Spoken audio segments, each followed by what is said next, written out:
तो chapter 2 introduction to operating system का lecture 2 है ये। लेक्चर भी 2 है, चैप्टर भी 2 है। तो हम पिछले लेक्चर में हम सिक्योरिटी मैनेजमेंट तक पढ़ चुके हैं। इस लेक्चर में हम टाइप्स ऑफ ऑपरेटिंग सिस्टम लिखेंगे। टाइप्स ऑफ ऑपरेटिंग सिस्टम,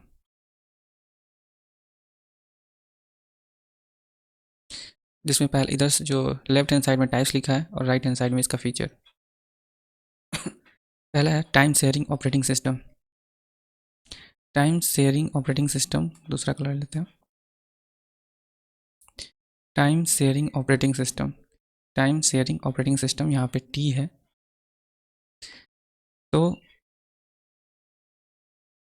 इसमें क्या लिखा है देखते हैं। In this OS, a small amount of time is allocated for processing simultaneously. It provides scheduling to each process run on example macOS. Time sharing operating system में क्या होता है, ये एक प्रकार का ऐसा ऑपरेटिंग सिस्टम है, टाइम शेयरिंग ऑपरेटिंग सिस्टम, जिसमें जो प्रोसेस होता है प्रत्येक प्रोसेस को कुछ कुछ अमाउंट में टाइम्स को दे दिया जाता है। देखिए, प्रत्येक एक कंप्यूटर में कई सारे प्रोसेस होते हैं, ठीक है, एक टाइम पे कई सारे प्रोसेस हो सकते हैं। उन सभी प्रोसेस को थोड़े थोड़े अमाउंट में टाइम देना, जो प्रोसेसर है सीपीयू है, वो जो है टाइम थोड़े थोड़े अमाउंट में टाइम देकर सभी प्रोसेस को कंप्लीट कराता है। ऐसा जो ऑपरेटिंग सिस्टम होता है उसे टाइम शेयरिंग ऑपरेटिंग सिस्टम बोलते हैं। और हर प्रोसेसिंग को कंप्लीट करने में जो टाइम देता है सीपीयू, वो इतना कम समय होता है, स्विचिंग में इतना कम समय होता है। एक प्रोसेस से दूसरे प्रोसेस में जाने को क्या बोलते हैं, स्विचिंग होगा। तो स्विचिंग में इतना कम समय देता है कि जैसे लगता है कि हर प्रोसेस समान रूप से एक साथ हो रहे हों। तो इसे बोलते हैं टाइम शेयरिंग ऑपरेटिंग सिस्टम। और सभी जितनी प्रोसेस हैं उसका एक शेड्यूल बना लेगा कि इस शेड्यूल को इतना समय देना है, फिर अगले शेड्यूल को इतना समय देना है, सबको एक ही बार शेड्यूल बना लेगा और सबको एक साथ रन कराएगा। थोड़े थोड़े समय देकर सबको एक साथ कंप्लीट कराएगा। ये हो जाएगा टाइम शेयरिंग ऑपरेटिंग सिस्टम। अगला है real time operating system. Real time operating system, ठीक है, रियल टाइम ऑपरेटिंग सिस्टम। इसमें क्या है, it was design to respond to an event within a predetermined time. इसको इसलिए डिज़ाइन किया गया है रियल टाइम ऑपरेटिंग सिस्टम के लिए कि ये क्या करता है, कोई भी इवेंट हो, कोई प्रोग्राम हो, कोई प्रोसेसिंग हो, उसको एक पहले से डिटरमाइन कर लेगा कि इस समय के अंतराल में इसको कंप्लीट कर लेना है, इस काम को प्रोसेस कर लेना है। यानी कि डेडलाइन फिक्स कर लेता है कि इस डेडलाइन इस समय के अंदर अंदर अगर ये कंप्लीट हो गया तो ठीक है, नहीं तो फेल्ड हो जाएगा। तो ऐसा ऑपरेटिंग सिस्टम जो होता है रियल टाइम ऑपरेटिंग सिस्टम होता है। It aims to execute real time application such as autopilot mechanism in aircraft. देखिए, ऑटो पायलट मैकेनिज्म क्या होता है। Autopilot mechanism in aircraft, देखिए एयरक्राफ्ट मतलब एरोप्लेन हो गया। एरोप्लेन जब अपने आप से, उसमें ऐसे मशीन्स ऐसे डिवाइसेस लगे होते हैं सभी, जो एआई मतलब ऑटो अपने आप प्लेन को उड़ाने का काम जो है, प्लेन प्लेन को जब एक बार रनवे से हवा में चली गई तो उसको उड़ाने का काम जो है ऑटोमेटिक हो। जब लॉन्ग डिस्टेंस होता है एरोप्लेन चलाने का तो पायलट्स क्या करते हैं, ऑटो पायलट मैकेनिज्म का यूज़ कर लेते हैं। इसमें वो केवल अगर बैठे रहें तो वो मशीन जो है ऑटोमेटिक अपना कंट्रोल करती रहेगी, ठीक है। एरोप्लेन्स को अपनी स्पीड अपने बैलेंस बना के रखी रहेगी और अपने जो है ट्रैक पे चलती रहेगी ऑटोमेटिक। इसे ऑटो पायलट मैकेनिज्म कहते हैं। और इसी तरह ये क्या करता है, एक एप्लीकेशन जो रनिंग एप्लीकेशन प्रोग्राम है, उस रनिंग एप्लीकेशन प्रोग्राम को ये क्या करेगा, फिक्स कर लेगा और उसके जितने भी प्रोसेस होंगे वो अपने हिसाब से एग्जीक्यूट करते रहेगा। जो उसको मेन लगेगा उस एप्लीकेशन के प्रोग्राम में, जिस जो उसको मेन लगेगा प्रोसेस, उसको पहले करेगा। It has very little interface capability and no user utilities. अब एक ये रियल टाइम ऑपरेटिंग सिस्टम ऐसा ऑपरेटिंग सिस्टम होता है जिसका यूजर इंटरफेस कैपेबिलिटी कम होता है। इसका मतलब ये हुआ कि इसमें इनपुट देना लिमिटेड इनपुट दे सकते हैं, ठीक है, लिमिटेड इनपुट हो सकते हैं, या यूजर जो है इसके साथ ज़्यादा इंटरेक्ट नहीं कर सकता है। यूजर जो अपने हिसाब से ज़्यादा काम नहीं कर सकता है, यूजर का मतलब आप या उसे चलाने वाला ज़्यादा काम नहीं कर पाएगा। ये एक बार ये रियल ऑपरेटिंग सिस्टम जो है अपना प्रोसेसिंग जो है अपने हिसाब से, जो उसको मेन प्रोसेस लगेगा उसको पहले करेगा, ठीक है। ज़्यादा इंटरफेयर जो है, ज़्यादा कस्टमाइजेशन जो है यूज़र को नहीं मिलता है, अपने तरीके से नहीं कर सकता। एग्जांपल के लिए M S Windows, Windows C E है, क्यू एन एक्स है, आर टी लिनक्स है, ई एक्स वर्क्स है, free R T O S है। Real time operating system, R T O S का मतलब क्या होता है, कभी इसको हम शॉर्ट में भी लिख सकते हैं, real time operating system, R T O S, real time operating system. और इसको क्या लिख सकता है, इसको तो वैसे टाइम चेंज ऑपरेटिंग सिस्टम लिख सकता है, इसको क्या कहेंगे, TSOS। अगला जो है single user operating system. Single user operating system, single user operating system देखते हैं। It is design for one user to effectively use a computer at a time. Single user, single देखिए, सिंगल में एक होता है यूजर में से होता है कंप्यूटर को चलाने वाला या पीसी को चलाने वाला।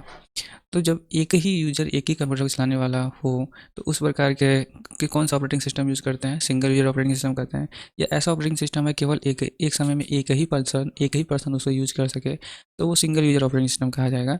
It is design for one user effectively use a computer at time. अच्छे से एक यूजर एक समय में काम कर ले, ऐसे ऑपरेटिंग सिस्टम को सिंगल यूजर ऑपरेटिंग सिस्टम कहते हैं। एग्जांपल के तौर पे Windows 95, Windows NT and Windows 2000 and DOS. DOS भी जो है डिस्क ऑपरेटिंग सिस्टम एक प्रकार का सिंगल यूजर ऑपरेटिंग सिस्टम है। Windows 95 single user operating system, Windows NT जो है single user operating system, Windows 2000 जो है सिंगल यूजर ऑपरेटिंग सिस्टम है। अगला जो है, मैं क्या करता हूँ ना, इसको एक ही कलर में रखता हूँ।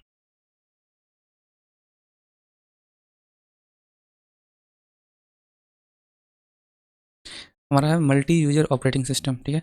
मल्टी यूजर ऑपरेटिंग सिस्टम, ठीक है। इसमें है मल्टी यूजर, मल्टी मीन्स होता है एक से अधिक, तो यूजर मीन्स होता है कंप्यूटर चलाने वाला। जब कंप्यूटर चलाने वाले एक से अधिक हों तो उसमें मल्टी यूजर ऑपरेटिंग सिस्टम का यूज़ किया जाता है। या ऐसा एक ऑपरेटिंग सिस्टम है जो मेनी यूजर्स को, it allows many users to take advantage of computer resources simultaneously. इससे क्या होता है कि कंप्यूटर्स को कई लोग एक ही साथ चला सकते हैं, कंप्यूटर के रिसोर्सेज को कई लोग एक ही साथ यूज़ कर सकते हैं।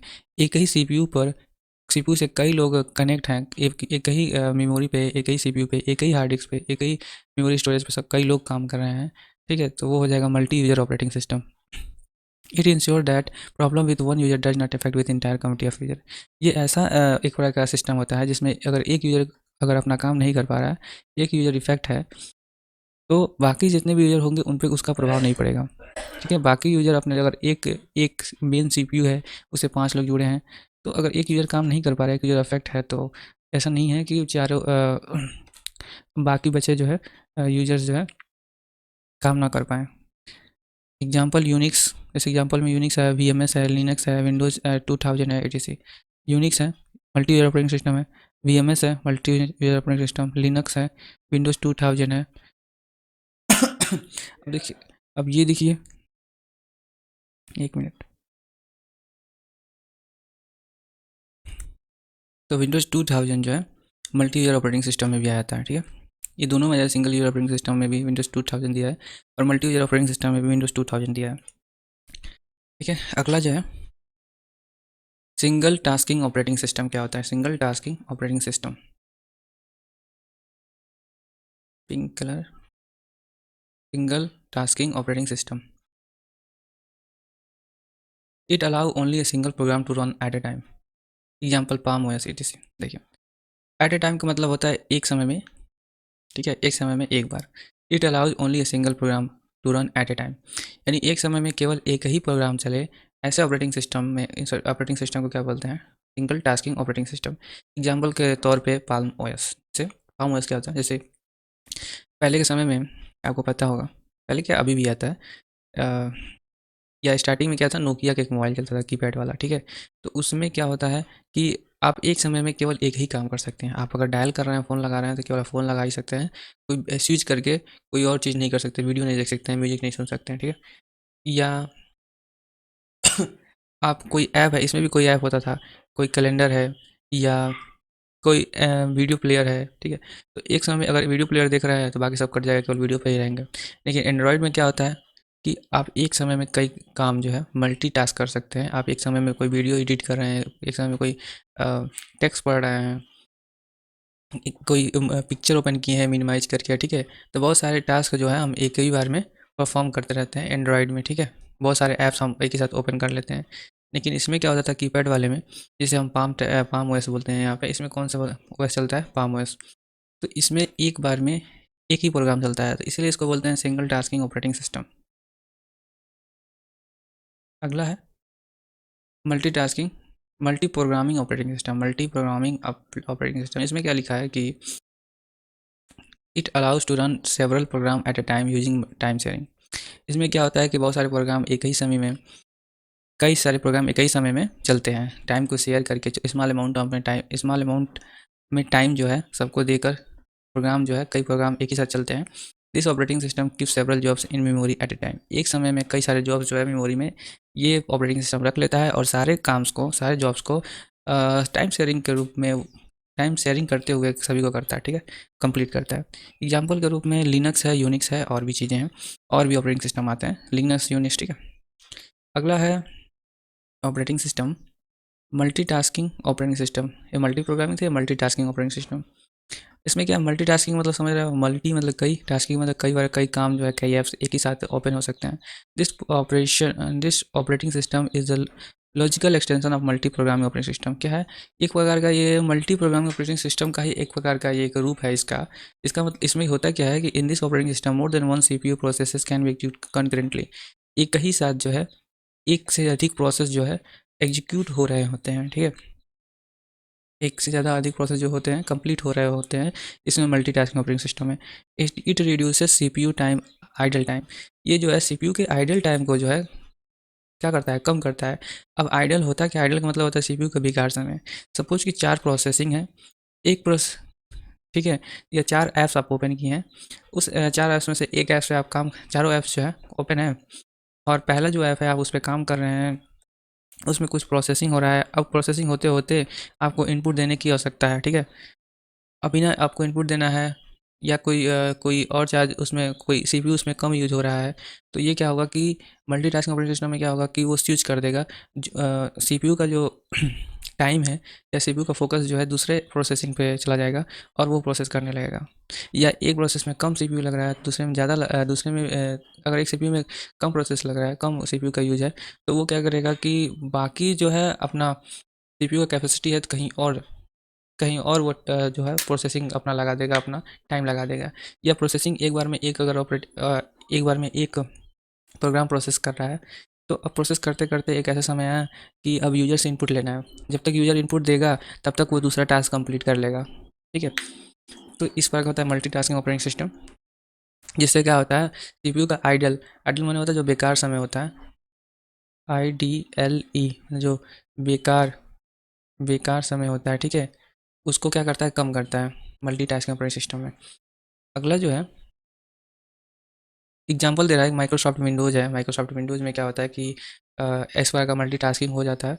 अब एप्पल मैक ओएस है, एप्पल मैक ओएस, इसमें भी मल्टीटास्किंग होता है। अगला जो हमारा ऑपरेटिंग सिस्टम है वो है, देखते हैं, distributed operating system.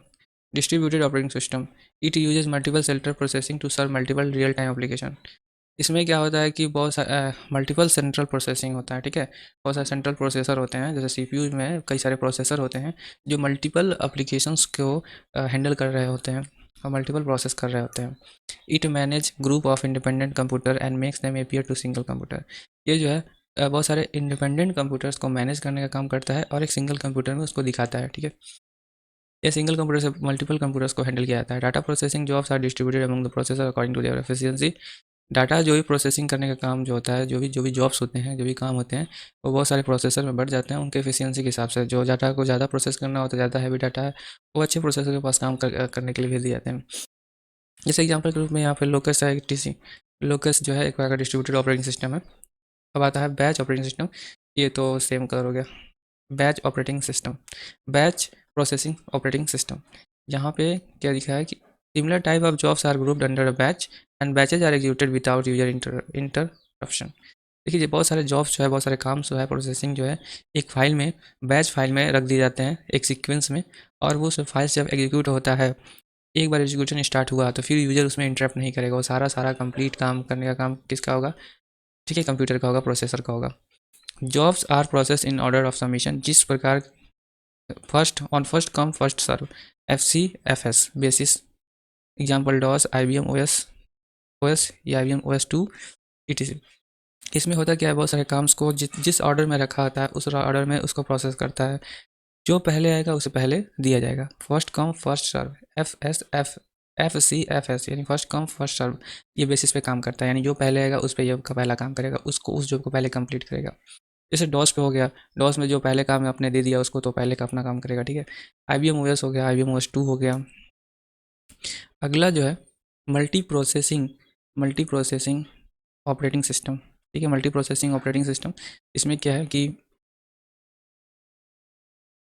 Uses two or more CPU within a single computer system. एक सिंगल कंप्यूटर सिस्टम में एक से अधिक सीपीयू को यूज करना मल्टी प्रोसेसिंग ऑपरेटिंग सिस्टम कहा जाता है। यानी ऐसा ऑपरेटिंग सिस्टम हो जो एक से अधिक कंप्यूटर को यूज कर सके, एक से अधिक कंप्यूटर के सीपीयू को यूज कर सके एक ही कंप्यूटर में। Simultaneously processing of two or more program multi processor, example Linux, Unix, Windows 2000। देखो मल्टी प्रोसेसिंग यूनिट में ये भी एग्जाम्पल आ गया विंडोज 2000, ठीक है। एक साथ बहुत सारे प्रोसेस को, दो से अधिक प्रोसेस जो है, प्रोग्राम्स जो है मल्टी प्रोसेसर्स के द्वारा जो है प्रोसेस किए जाते हैं, जैसे लिनक्स और यूनिक्स। हमने Windows multi processing operating system है ये, हमने विंडोज 2000 देखा इसका। और सिंगल टास्किंग और मल्टी टास्किंग में भी था, ठीक है। विंडोज 2000 है सिंगल यूजर ऑपरेटिंग सिस्टम, और मल्टी यूजर ऑपरेटिंग सिस्टम में भी विंडोज 2000 है। और फिर हमको यहाँ पे भी देखने का इसका नाम आता है मल्टी प्रोसेसिंग ऑपरेटिंग सिस्टम में। बाकी और भी एग्जाम्पल लिनक्स, यूनिक्स जो है मल्टी प्रोसेसिंग ऑपरेटिंग सिस्टम ही है, ठीक है। अब जो है हम जितने हमने टाइप देखा, अब अगर नीचे जो है इनका ब्रीफ रूप से या कुछ कुछ का जो है डिटेल्स में एक्सप्लेनेशन दिया है वो हम पढ़ेंगे। जैसे इस लेक्चर में हम जो है यूनिक्स को कंप्लीट कर लेते हैं, ठीक है। Operating system for desktop and laptop, heading हम आ गया हमारा। पढ़ना हमें क्या, operating system for laptop, desktop and laptop, यानी डेस्कटॉप और लैपटॉप के लिए ऑपरेटिंग सिस्टम के बारे में हम पढ़ेंगे।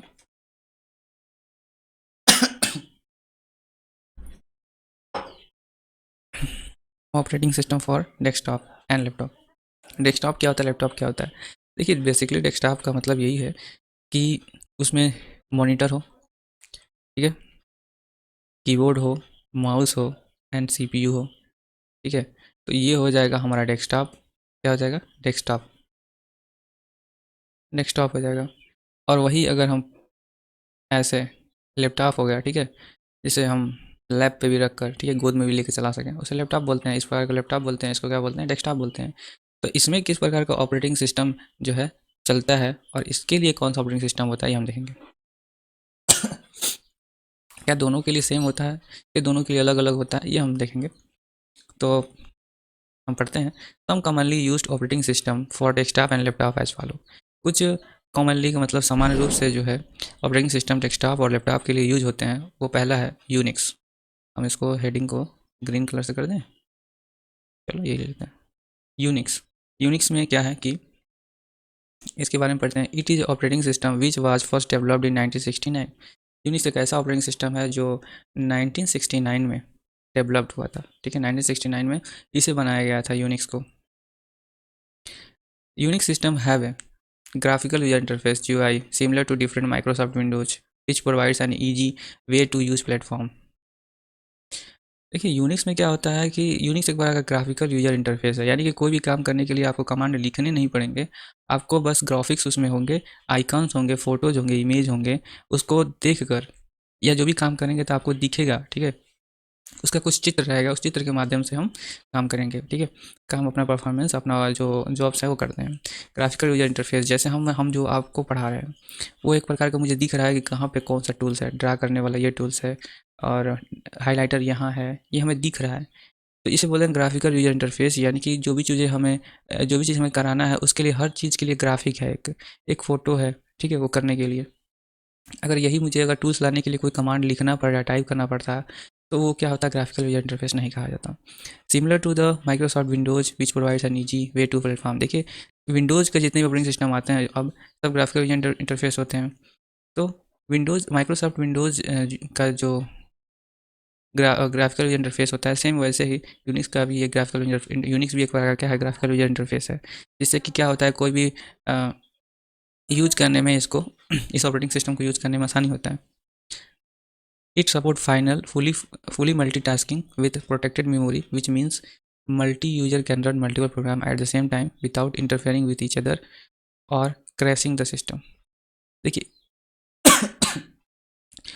इसमें क्या होता है कि इसमें मल्टीटास्किंग कर सकते हैं। यूनिक्स में क्या कर सकते हैं, मल्टीटास्किंग, यानी एक समय में कई काम कर सकते हैं, एक समय में कई ऐप्स ओपन कर सकते हैं। इस और साथ में मेमोरी प्रोटेक्ट होता है रहता है। इसका मतलब ये हुआ कि मल्टीपल यूजर्स जो है, मल्टीपल प्रोग्राम जो है सेम टाइम में कर सकते हैं, बिना मतलब कोई क्रैश हुए, सिस्टम क्रैश नहीं होगा, क्योंकि ये बना ही गया है मल्टीटास्किंग के लिए यूनिक्स। ग्राफिकल इंटरफेस है, मल्टीटास्किंग है। Unix was one of the first operating system to be written in high level programming language, या नेमली सी।